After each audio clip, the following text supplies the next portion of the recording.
சைமல்டேனியஸா நடக்கக்கூடும். கண்டிப்பாக குருமூர்த்தியினுடைய ஒரு அந்த அணுகுமுறை கண்டிப்பாக அவர்களுக்கு உதவும். எப்படி இருந்தாலும் ஒரு கிரைசிஸ் இருக்கும் 4 பக்கம் போடுவாங்க சார்.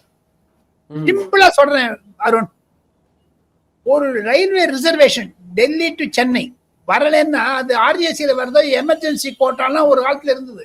3 பேர்ட்டு சொன்னா கிடைச்சிரும்னு நினைப்பாங்க. ஆனா 3 பேரும் ஒரே இடத்துக்கு தானே போவாங்க எமர்ஜென்சி.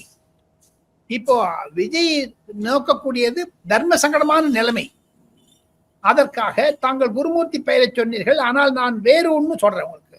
டெல்லி லீக்ஸ் மிக மிக முக்கியமானது, ரொம்ப ரொம்ப முக்கியமானது. அலசி ஆராய்ந்த பிறகு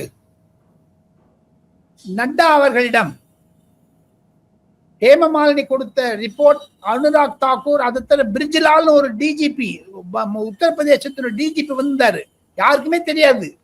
அவர் தான் அந்த ரிப்போர்ட்லாம் கிரிமினல் ரெக்கார்டு எப்படி இருக்குங்கிறத பத்தி எல்லாம் எழுதியிருக்காரு. அதை வைத்துக் கொண்டு அமித்ஷா டேபிளில் அந்த ரிப்போர்ட் ஒன்று இருக்கிறது. இப்படி ஆளுநர் RN ரவியினுடைய ரிப்போர்ட் ரொம்ப டேமேஜிங் ரிப்போர்ட்.